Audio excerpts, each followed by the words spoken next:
கர்த்தருடைய பரிசுத்த நாமத்துக்கு மகிமை உண்டாவதாக. இந்த நாளிலும் என் தேவனும் நானும் என்ற நிகழ்ச்சியின் மூலமாக உங்களை சந்திப்பதில் பெருமகிழ்ச்சி அடைகிறோம். இந்த நாளுக்கான தேவ வார்த்தை எசேக்கியேல் 48வது அதிகாரம் 35வது வசனம்.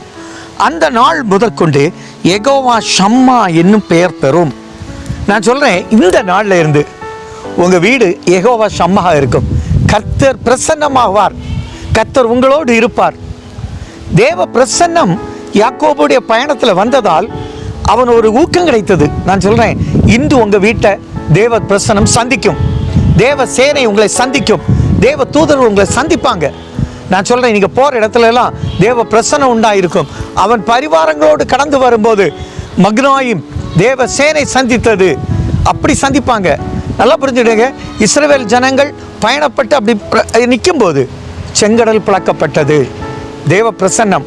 எருசலேம் தேவாலயத்தில் ஆலயம் கட்டி முடித்த உடனே சாலமோன் அந்த ஆலயத்துக்குள்ளே என்ட்ரி பண்ணும்போது தேவனுடைய மகிமையும் பிரசன்னமும் ஆலயத்தை மூடி போட்டதால் உள்ளே போக முடியல.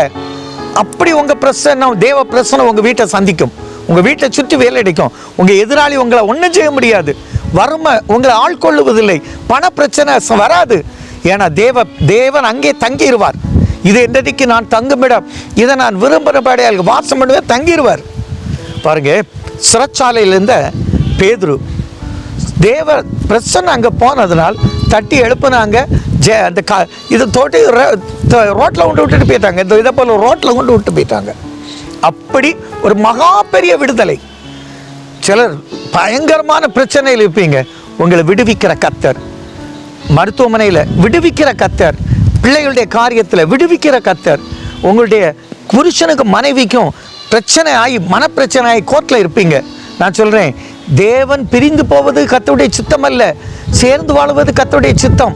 அதுலேருந்து ஒரு பெரிய மீட்பை கொடுப்பார். அப்படி ஒரு பெரிய பாக்கியத்தை கர்த்தர் கட்டளையிடுவார்.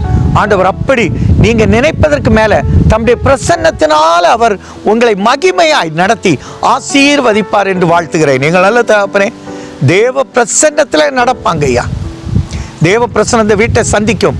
கர்த்தர் அப்படி ஆசீர்வதித்து நன்மைச்சும் நல்ல பிதாவே. ஆமென்.